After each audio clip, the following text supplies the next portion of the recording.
PMS is a old word. Traditional, we say PMS. Crypto, we say PMS. But the overall idea is that helping allocator, helping portfolio manager, risk manager, accounting team, trader to better understanding what happened to the whole portfolio. What's the P&L? What's the risk? That's the meaning for PMS. In Web 2, Geneva and Paxus are well-known fund administration platforms, but they don't support crypto. So where does 1Token fit in? On the accounting side, I think we can divide it two parts. One is more on the business side, which understanding what's the business that you are working on. Another side is pure accounting part. In traditional, like Paxus or Geneva, they are strong, but I believe in traditional finance, they take care of the two parts together. But in crypto, they don't have the first part. So they definitely need someone to take care the first part, which is someone like us. A lot of like fund administrator, they use 1Token and then connect with Paxus. And also some buy-side fund, they use 1Token and then they connect with Geneva. Welcome to the Accounting Quits podcast, where we help accounting and finance professionals learn how to manage a business using crypto. Damon Xu is the founder and CEO at 1Token, a SOC 2 certified institutional platform that helps crypto funds and asset managers manage portfolios, risk, and reporting. It centralizes trades, transactions, and positions across exchanges, custodians, and DeFi, automating NAV, reconciliation, and reporting. And in this episode, his team will even provide you with a demo of 1Token. Today with Damon, we'll explore understanding a crypto PMS, crypto funds and NAV reporting, aggregating DeFi data, on-chain vault strategies, and much more. And before we dive in, a quick note about the Accounting Quits community platform for Web3 accounting and finance professionals. Inside the platform, you can connect with peers working in Web3, join focused chat groups, access job opportunities, and attend practical workshops on Web3 finance. You can join for free by heading to theaccountingquits.com/courses and selecting free membership. The link is also in the show notes. Lastly, if you're new to this channel, make sure to like this video and subscribe. It really helps us to grow and spread our message to more finance professionals. Now let's get into my conversation with Damon.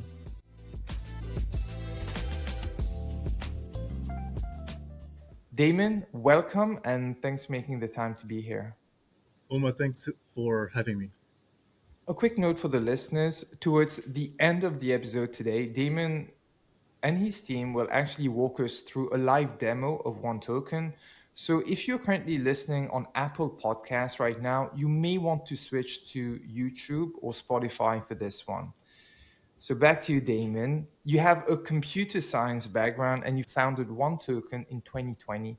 Prior to that, you worked in quantitative strategies for funds. Can you walk us through your story from computer science into fintech and quant, and that how eventually led you to working with quantitative crypto funds and founding 1Token? Yeah, sure. Actually, when I graduated like 2011, I worked for a fintech company. The company later on acquired by Refinitiv. So in the very beginning, I think we do have the DNA for fintech. And then all the way to 2015, that's the beginning that we began to do quant trading in crypto. And then the reason is very simple, that we saw some guys say, okay, it's very high yield, even with easy strategy, with a little bit of quant, you can make a lot of money in like crypto trading. So that's why we starting to do crypto quant trading in the very beginning. And the reason why we kick off 1Token business, especially the 1Token institutional software business, is because since 2015 all the way to 2020 or 2021, our strategy still can make happy money, but to be frankly, we see the yield, the percentage is going lower and lower every cycle. Bull market, bear market, bull market, bear market. So every cycle we see more and more strong competition.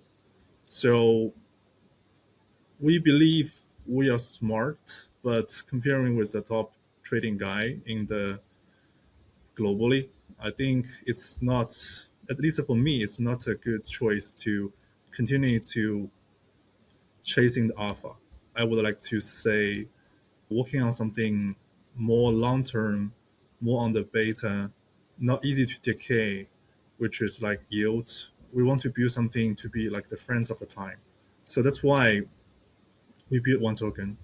And another reason is because at 21, like 22, we see the trend that more and more institutions go to this market. The reason why the competition is strong is because more and more institutions come into this market. So it's bad news for the trading guys, for the, like crypto native trading guys, but it's good news for the vendor business. So that's why we decided to providing the infrastructure for the whole market. And meanwhile, there are some seed clients they coming to us say, Damon, we have already allocated money to multiple strategy, but we lack of the system, the capability to monitor the risk. That's a very beginning requirements. So we know, okay, that's the timing. Yeah, I would say that's the biggest reason. That's the history. And so to set the context for our listeners today and for the product you're building with 1Token, maybe if we go a little bit deeper on those earliest challenges that those crypto funds came to you with. Yeah, I mean, in the very beginning, that's the allocator actually. So we will not name them as fund because in 2020, I will say the whole market less than 10 funds. Majority of them they leveraged SMA because as we all know in crypto, the sub accounts, the architect is very mature. Even in the day one, when I would say 16, 17, they already have strong sub accounts system. So as a someone, they want to allocate their money to different trading strategy. It's very straightforward that they open their main accounts and transfer the money from their main account to the sub accounts, and then give these sub accounts to different trading teams.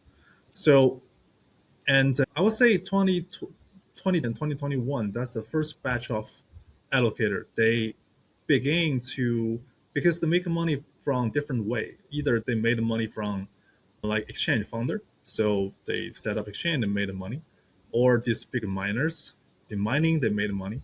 They want to begin to care about generating yield, and that they don't want to because they already have like a lot of long positions. So for their stable coin, they want to generating more like stable return, low risk return. So that's why they begin to allocate money to different trading team, different strategy, especially some market neutral strategy. And that's our first batch of client profile.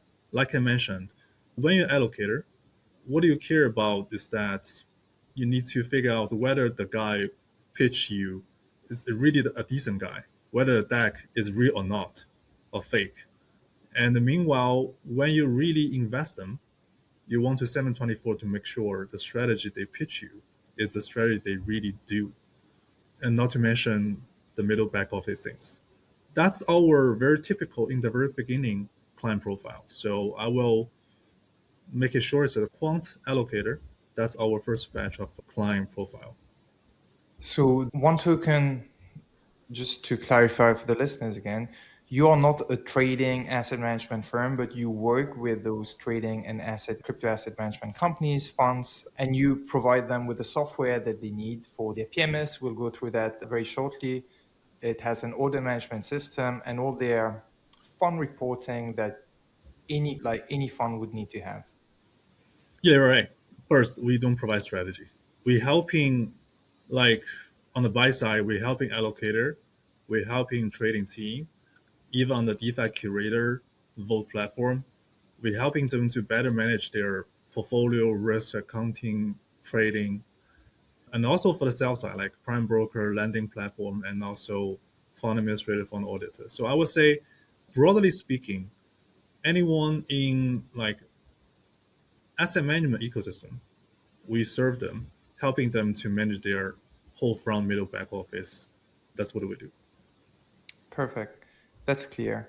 Now, I want to start to dive deeper into your product. And 1Token has evolved and matured into a very comprehensive suite of features for which I'm actually going to walk you through. So, 1Token offers several products on the buy side and sell side. On the buy side, you have your portfolio management system or PMS. You have a risk management system, which typically would be targeted to asset managers and crypto funds. Then on the sell side, you have your loan management system and closely linked a collateral management system targeted to brokers, lenders. Lastly, you have your data collection and trade reconciliation product, also aimed at crypto funds, but also service providers like fund administrators, accounting firms, and audit firms. Now, I'd like to start with the PMS product. For listeners, a PMS would basically analyze real time balances, positions, track orders, transactions across multiple venues in CeFi, DeFi, and basically generate PL and different scenario analysis for these asset managers, right? What I want to ask you with the PMS, what are the new challenges beyond trading, especially in reporting and operations that a PMS must do well? So I will say, in first, PMS is a word very popular in the traditional, even in the traditional markets, and it's starting from traditional market. But actually, the word is a little blur. Someone, when they do trading system, they will say they have portfolio management system.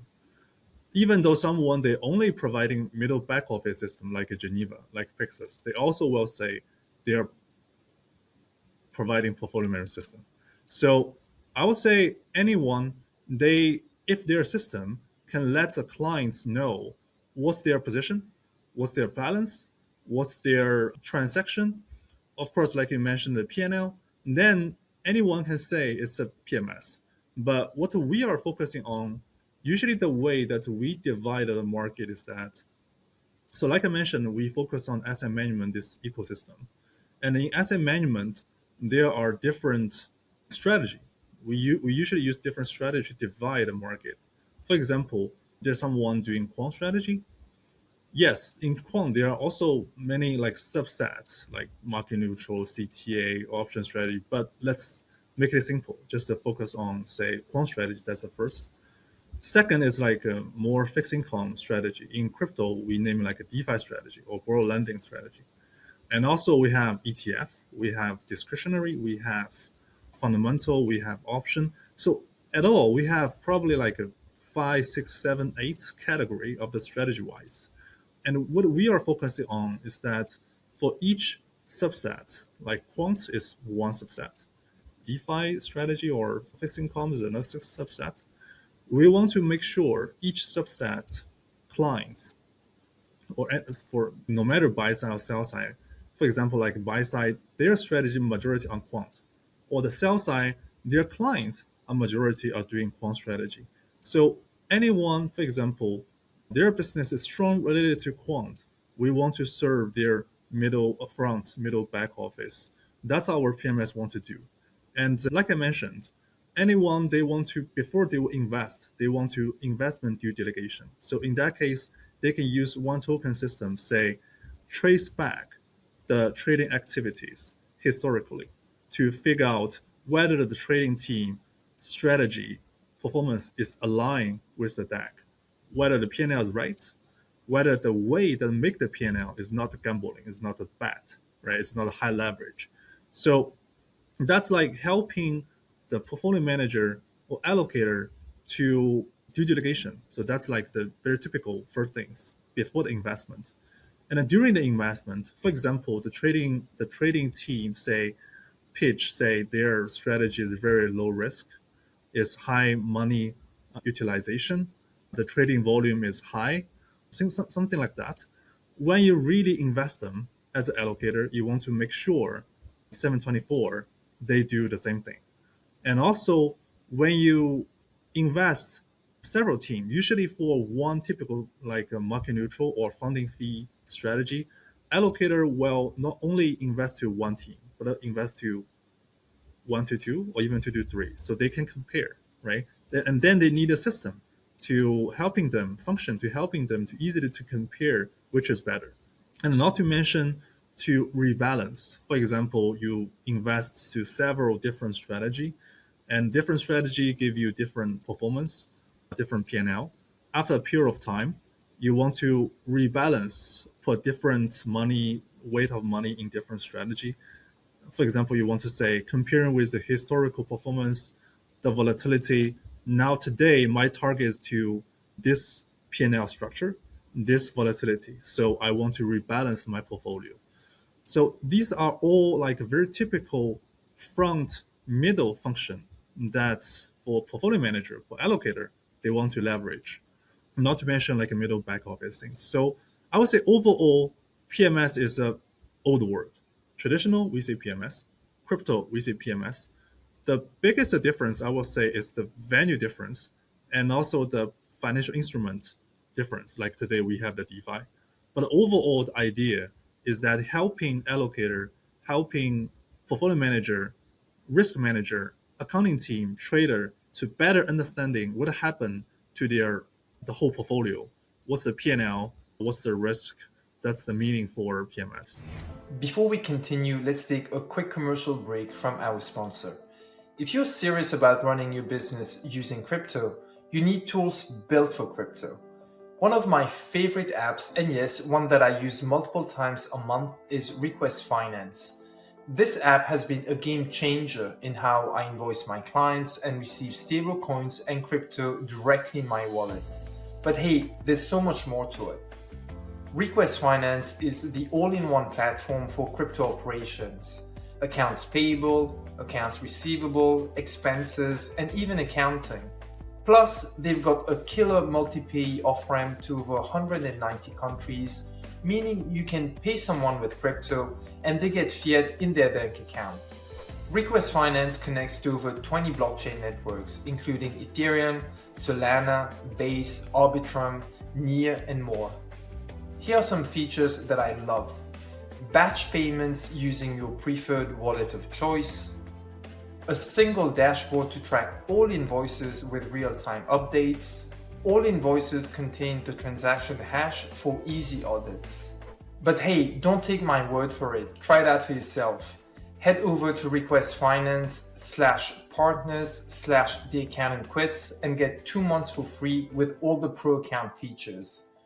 Join 3,000 finance leaders today using Request Finance and make crypto operations simpler, compliant, and less stressful. Excellent. Now, you said it rightly that PMS can mean different things depending on the industry segment. So, for an asset manager or wealth manager, a market maker, a hedge fund, etc. What I want to ask you in practice is, would these different users use a single software at the end as a PMS, or let's say has a feature previously been requested to you by a market maker that maybe an asset manager would not need? That's definitely yes. Different people have different needs. First, the market maker usually they do everything by themselves. That's they have very specific requirements. But overall, if some guy are bigger size, for example, their strategy across crypto venue or traditional, for example, their portfolio have stock. Meanwhile, they're also trading crypto. So in that case, because 1Token today we don't support like at least a Nasdaq stock is not our focus. Of course, we see today actually a very interesting trend is that like literally several weeks ago when I was in Hong Kong, I have some clients they already do arbitrage between CME and also Hyperliquid or Binance because more and more RWA assets is listing in crypto native exchange as well. So it's merging together. But overall, it's not necessary for institution, as especially this big institution. They will leverage different software together. But if someone they only, for example, focusing on crypto or like crypto and traditional arbitrage, for this kind of guy, they will stick with one PMS, not too many others together. Perfect. Now, a few weeks ago, I attended the Cayman Crypto Week, and I spoke with two of the big five audit firms there, and they actually mentioned that they onboarded 1Token. So I want to continue the conversation now on how did 1Token expand from supporting these funds to now supporting fund admins, accounting firms, and other audit firms? Yeah. Thanks for asking the question, and it's very happy to onboarding these big guys. I would say overall, for example, like accounting firm or fund administrator, what they do is like the outsourcing the middle back office work.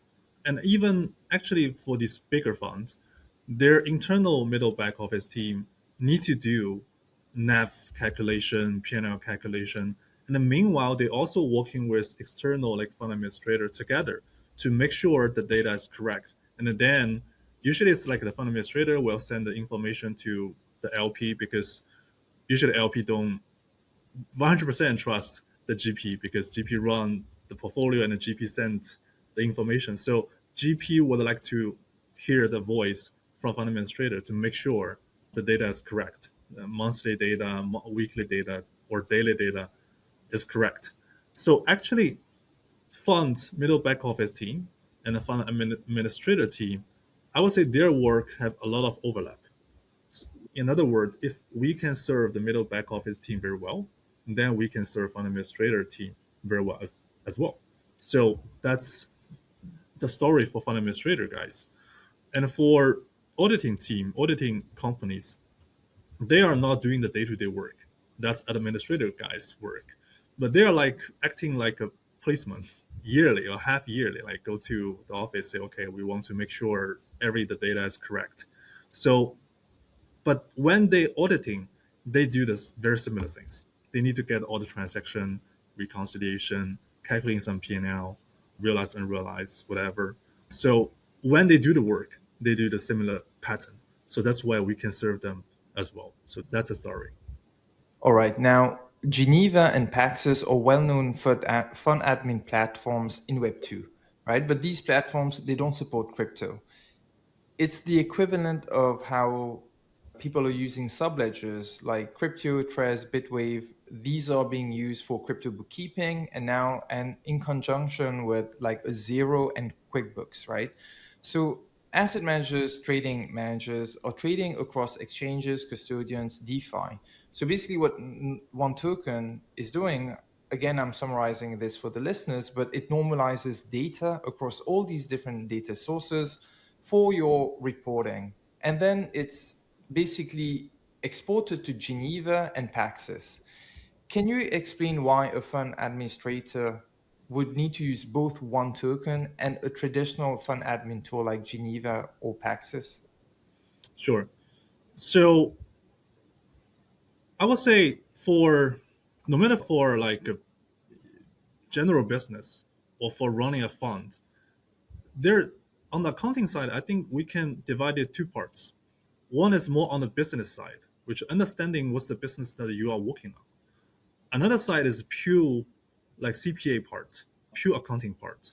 So in traditional, like practice at Geneva, they are strong. I believe, although I'm not the perfect guy to speak for them, but I believe in traditional finance, they take care of the two parts together. But in crypto, they don't have the first part. So they definitely needs someone to take care the first part, which is someone like us. We're understanding the portfolio, we're understanding strategy, we're understanding what happened for these portfolios. And to be honest, we have our understanding of financial markets, buy side, sell side, but we are not CPA background guys. So we don't want to do the pure accounting things. We want to focusing on the business side. So that's how we work together. Today, you're right. A lot of like fund administrator they use 1Token and then connect with Paxus, and also some buy side fund when they are big. Some of the big guy they use 1Token and then they connect with Geneva. So that's what we see now. And I think for again, I'm not the right one to speak for crypto, these kind of great company. But if they work with, for example, like the QuickBooks, I believe that's the same reason. They know the business in crypto and the QuickBooks, they are like a general accounting software. So that's why they work together. That's my idea. Now, how would you say 1Token position itself against these subledgers that I mentioned? Let's say if tomorrow you hear that there's a crypto fund, they onboarded to like one of these subledgers, what do you think these subledgers would not do so well that actually 1Token does better? I would say the key reason that the funds or asset management ecosystem guy they prefer working with 1Token is because we are more niche on this ecosystem. For example, crypto. I think every crypto institution can onboard in crypto. But for us, we don't serve like exchange guy. If exchange they have their asset management arm, that's another story. Or they have their sell side arm, that's another story. But exchange themselves is not the one that we serve. Or some RWA platform, that's not the client that we serve. We focus on, for example, very typical client profile. If some strategy is very high frequency, a lot of transactions, then usually all these general crypto accounting system cannot take care of that volume. For example, if you go to Binance, if the trading volume is big, we even will issue our clients different IP support because if you fetch too much of the transaction, the Binance will block the IP. I mean, for these like specific enhancements, there's a lot of them. So that's why I think when you make sure your clients is a very niche profile, then you can serve them very well. But of course, if fund it's just like a buy and hold, some very simple strategy family office, I think they can use anyone. This like accounting, but we serve for sophisticated portfolio, actually like a series like managers. So that's what we target. All right, thank you. Now, I want to move to my next topic, which is around data aggregation and dealing with DeFi complexity. For the listeners, we've also at the Accountant Quits added 1Token to our tools page, which is available at theaccountantquits.com/tools. And if you go to that page, you'll see that the 1Token team has been very kind to offer you with a 1 month free trial. Now, as per your website, 1Token supports data from 80 plus exchanges, more than 130 blockchains, more than 2,500 DeFi protocols. One of the main challenges with aggregating data from these block explorers is ensuring the accuracy and consistency of data. That's because, I mean, the volume of data on these block explorers can be quite enormous. So it's pretty straightforward to export transactions from a block explorer, but in what instances will retrieving these transactions be incomplete and not accurate? Yeah, I mean, let's speak CeFi and DeFi different. So on the CeFi part, because the exchange, although like Binance, like OKX, they have already been there for a long time. But first, there are still some new exchange. This infrastructure is really not that stable. When you read a lot of transaction, they will have some discrepancy. That the API can be lost. So it's you have to have a mechanism to make sure that it will read the full transactions. And for the DeFi part, different chain have different mechanism, especially some layer two, some or another like new layer one like Avalanche, something like that. When you read the transaction, the fee, the gas fee, and the multiple inputs transaction will make it's not easy to if you go to the blockchain explorer, the data you read is not exactly the data it should be. You need to do some like add or minus and then figure out what's exactly the number that you should take a log.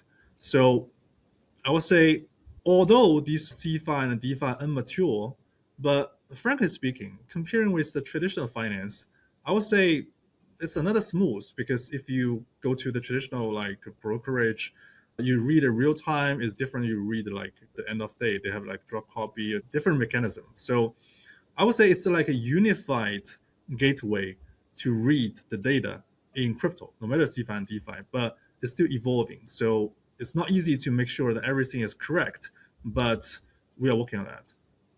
So we do have still a few topics left to discuss today. And of course, there's the demo at the end that I want to keep enough time.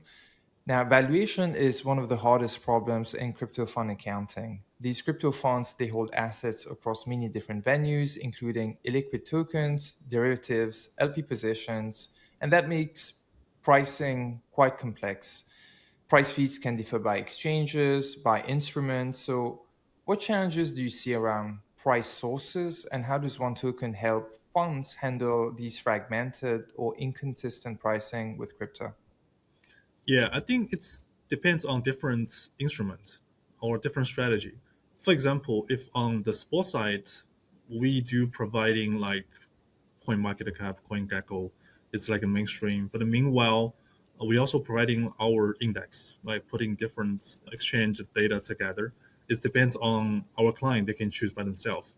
And but if for the perpetual swap, usually people will not go to CoinMarketCap. They will go to each specific exchange.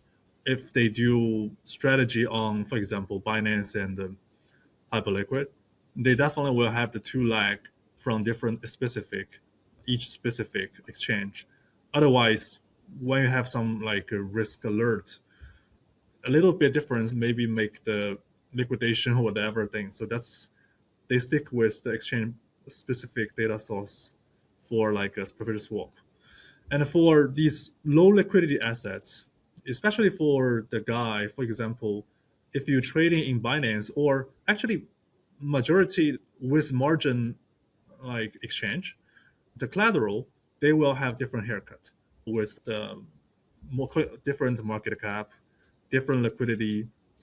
And for example, like a lending company, they also take collateral and they will have the haircut for the lending, for the collateral valuation. So if the assets smaller market cap or lower liquidity, definitely haircut is very critical things.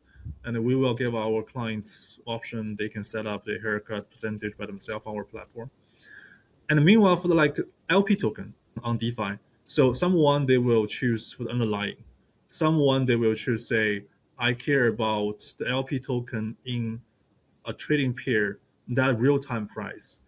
And meanwhile, actually, even though some token, when you put the token in the pool, if we go to very seriously, the price is different with CoinMarketCap, was different with exchange price. The price you need to figure out is in the pool itself, what's the ratio, and then calculate the price for your holdings.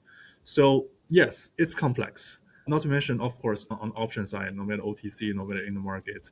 But overall, we will give our clients on different instruments in different venue, considering different strategy, give them the option, give them the list so they can choose by themselves. All right. Now, one of the products that we haven't discussed yet is your risk management system.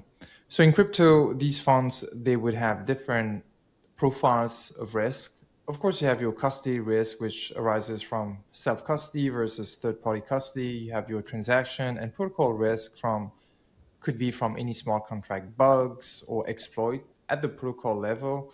You have your counterparty risk, of course, because you're using exchanges, brokers, stablecoins might depeg.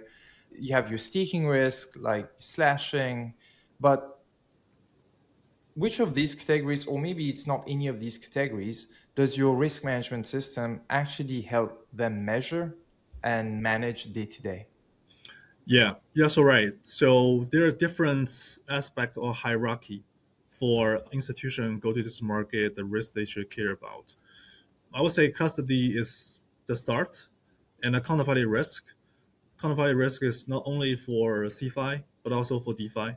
So that's even in the DeFi, there are protocol level risk, vote level risk, and in DeFi, there when it's nested, right? So when you do one thing, but actually you have counterparty risk for many guys.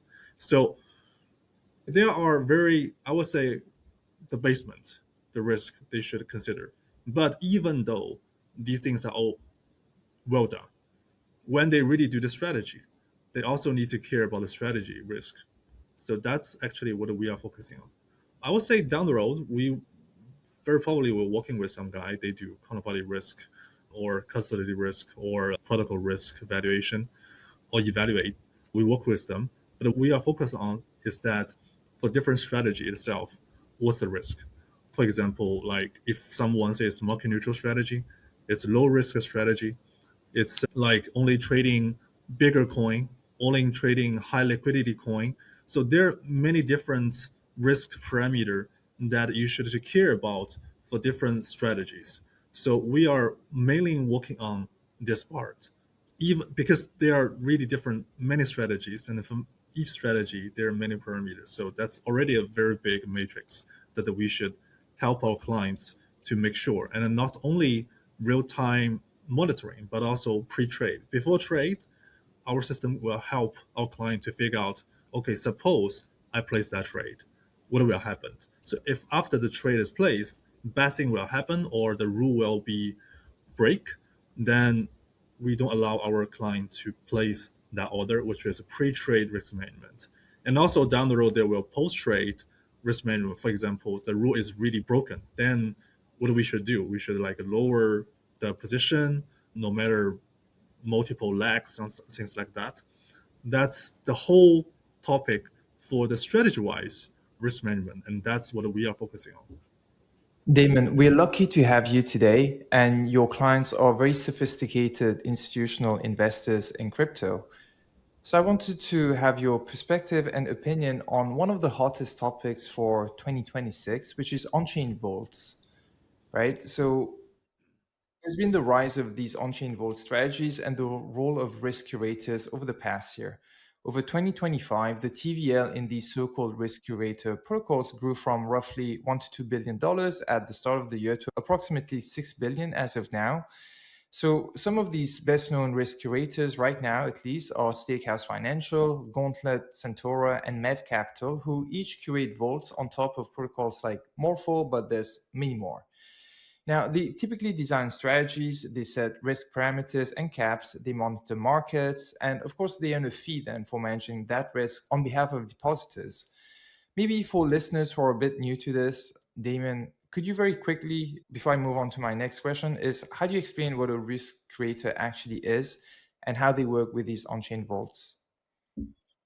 Very good question. It's definitely see that's the trend because I would say 3 4 months ago when I go to one Vault platform, which now is our clients, I find another of my clients, which is a curator role, they raised 200 million within 1 month, which is really crazy comparing with the traditional fund structure.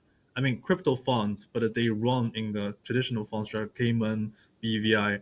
Usually it's not really difficult to, it takes a long time to raise like 200 million. So back to the definition, I would say make traditional guy very easy to understanding. Vault is a blockchain version fund structure, and the curator is the GP. So if let me use a very simple way to explain, because now more and more guys they have stablecoin, they have on chain, and they want to generating yield. And these guys they don't want to. Not everyone want to move back to CeFi, or not everyone want to move to traditional finance. So they want to have a place, a structure, or someone helping them to generating yield totally on chain. But they themselves, the investor themselves, they don't want to touch borrow lending. They don't want to touch AMM. So they want someone to helping them to manage the fund. So it's easy to have some guy with ideas say, oh, I can do A, B, C strategy. But then the investor will worry about, so what if you take my money and it gone? So that's why they have Vote platform. And the Vote platform guy, they're like in traditional market, like a fund platform. So they will make sure the money itself, the investment money itself is safe.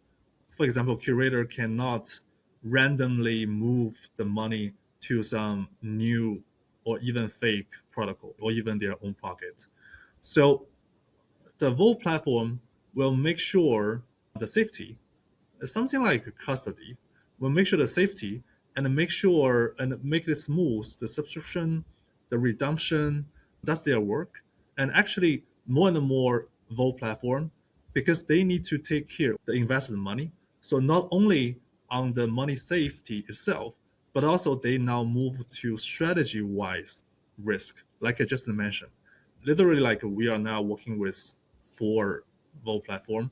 They care about the risk on the strategy, so they begin to use 1Token system. And for the curator, like I mentioned, they like I mentioned, they're GP. So they design different strategy to generating yield. Different, some is like a very conservative, some a little bit aggressive.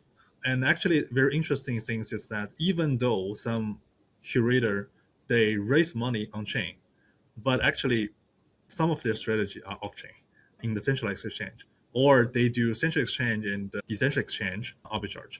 So overall, that's the landscape for the DeFi vault. If I were to interview one of these risk curators, obviously their opinion about themselves would be a little bit biased, like why clients need to use them. But because we have you today, I want to ask you, and right now this market is dominated by maybe four players. How do you think investors should go about by choosing one of these risk curator? I would say that's the question almost equals to for an centralized exchange allocator, why they go for different trading team.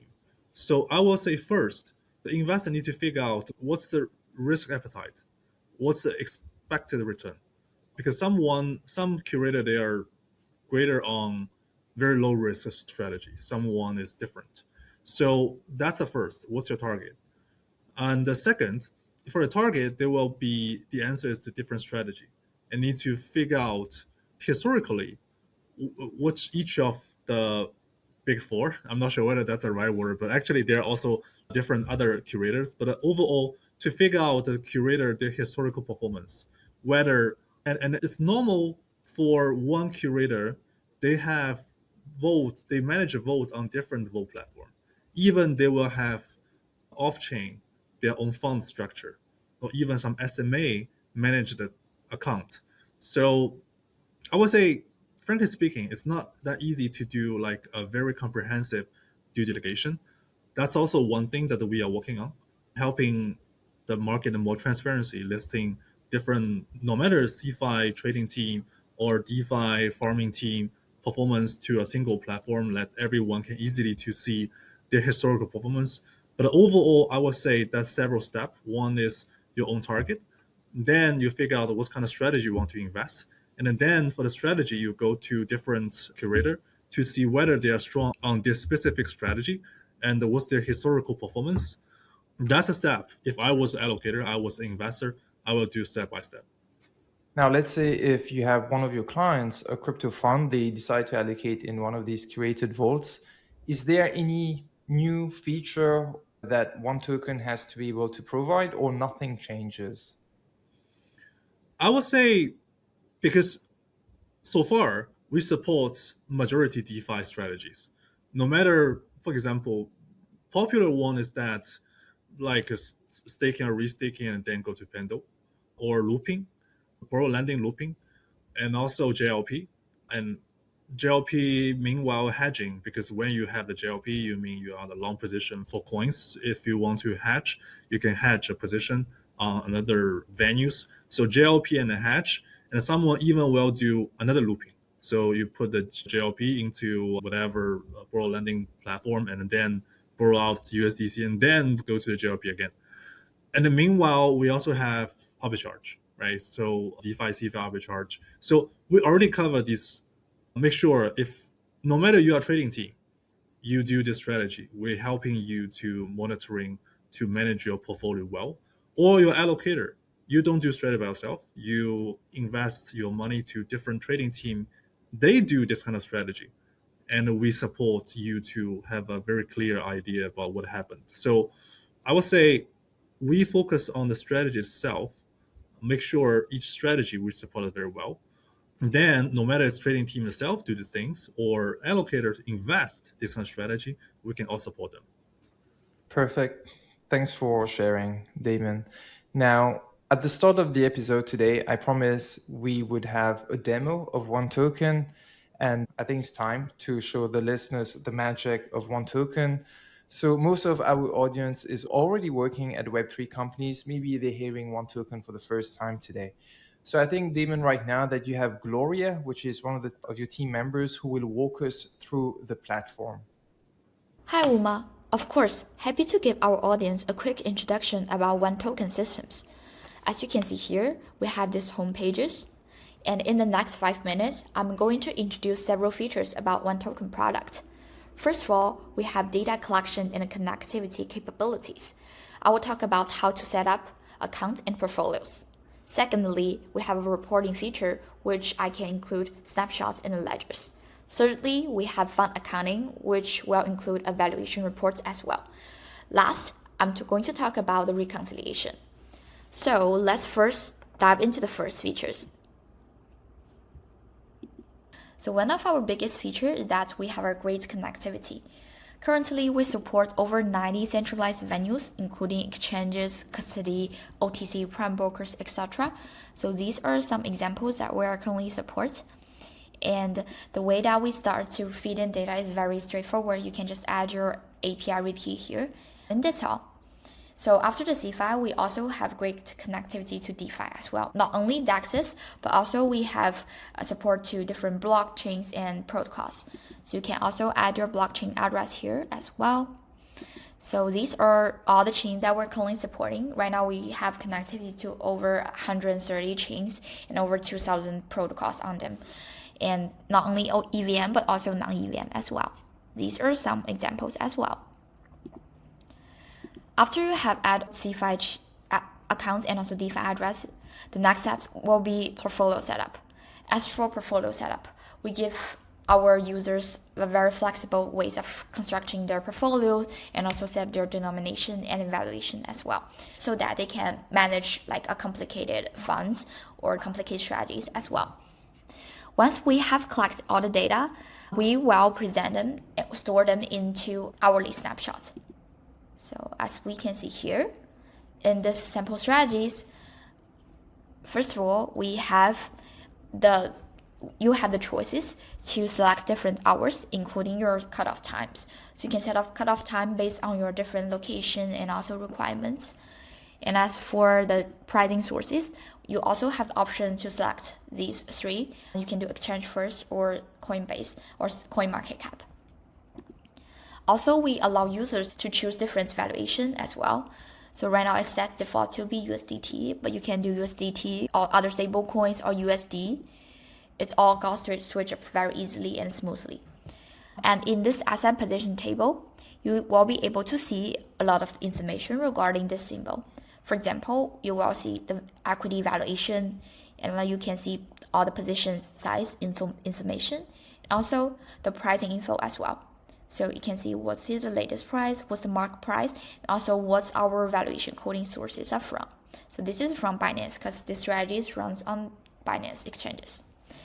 So other than the asset position table, we also have a ledger form. As for the ledgers, we do a lot of data standardization from the raw data that we are getting from the exchanges. So as you can see in this data ledgers, we have some information regarding the business types, change types, and also the amounts as well. And this is some like tax transaction hash and ID. You can always track it. You can always check the valuation currency here. And also, we are very friendly to accounting softwares. We have great compatible to them. So you can download them, for example, through the customer download. And we have this loader file features that you can choose different accounting software. So for example, you can choose Paxus. It's under IFRS rules. And these are some data types that we are currently support. And also we support Geneva. It's under GAAP. And right now we only support spot trade. But we are very flexible in terms of getting users' requests. If you have like new connectivity, we're always happy to add more. So not only the CeFi ledgers, but we also keep a good records of the blockchain records. If your clients or yourself is trading anything related with DeFi. So let me take a DeFi strategy as an example. Similarly, we do data standardization. For example, we can see the method here and also all the business types here as well. And you will be able to see the gas fee, whether it's a scam alert, and also, different address, and also what the time it happened, which will be very helpful if you're going to have a complete records. Once we have collected all these history in the ledgers, we can also help you give out some fund accounting report. In our fund accounting here, we can help you with the valuation reports. So right now we can do hourly or daily NAV reporting. So in this reports, we will present, what's your net assets, what's your NAV, what's your accumulated P&L, etc. And also we can help with the shadow NAV report if needed. You can always generate new here. So other than our fund accounting capabilities, we also have one last feature I want to cover is the reconciliation. To make sure that we have a very complete records of all the transactions and also the blockchain records as well. So we have reconciliation automatically. We do daily automatic reconciliation. So let's take this strategy as an example as well. So we have equity and position reconciliation, and also we support high frequency tradings. If your client or yourself is a high frequency trader, we can also help with the reconciliation. Yeah, so that's all for our demo today. Thanks for listening. All right, perfect. Thank you very much for this demo, Gloria. So now for the few last minutes that we have, Damon, I have a last question on using AI. I mean, I just wanted to throw that AI question in the mix. At the time, like currently, have you implemented any AI feature or something into 1Token? Are you forecasting to do that in the upcoming months? Yeah, I would say that's a big topic for every players or every person. To me, I think it's a trend. I don't think it's a good trend or bad for the many people, but overall, we will see agents can do a lot of things. So what we are working on is that making the whole workflow agentic. Before, for example, if there's something discrepancy, we have so the system itself will taking care of the mainstream workflow. But if there's something discrepancy, usually it's people to jump in to see, okay, what happened, figure out why, from probably 20 or 30 root cause, potential root cause. But now these firing bugs things we can do by the agent itself totally. So I will not be surprised down the road. I'm not sure 3 years, 4 years, or bigger from 5 to 10, 8 years. But overall, agent will take care of a lot of things. And what we want to do is to now what we are providing, or previously what we're providing, is a software for people to easy to use.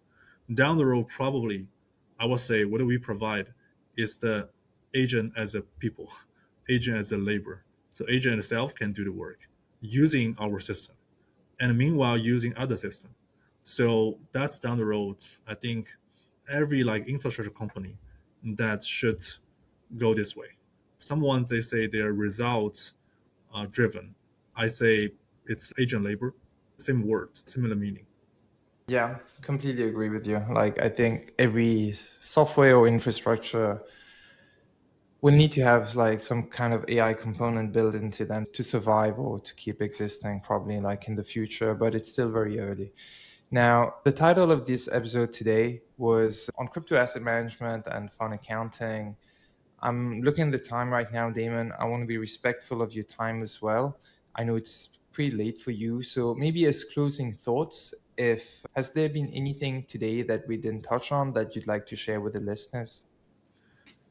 I think it's already a very great talk. I think we have covered majority that's we want to share to the market, especially when your audience more on the like middle back office background. So thank you so much for your time, for your arrangement, for your host. There's a last question that I usually like to ask to my guests before they leave is, do you have like a favorite quote or let's say like a maxim that you live by or you repeat to yourself regularly? Frankly speaking, I don't have exactly one. When I think in the question, I think I can make a joke because I'm like a crypto computer science background guy. So when I was young, when I was learning, it's talk is cheap, show me the code. Now it's different. It's code is cheap, show me the talk, or show me the idea, show me what you want to achieve. That's really different. It's very interesting, new era. But yeah, that's what I want to share with the audience. I like it. Damon, if people want to reach out to you, where should they go? If they want to learn more about 1Token, where should they go? I'm fully open on LinkedIn. It's easy to search 1Token on LinkedIn, and also our website 1token.tech. That's the place that can easily find me and find my team. Perfect. Well, thanks a lot for your time today, Damon. It was a great conversation and a great topic to bring forward on our podcast, and we'll be in touch. Thank you so much, Yuma. Appreciate it.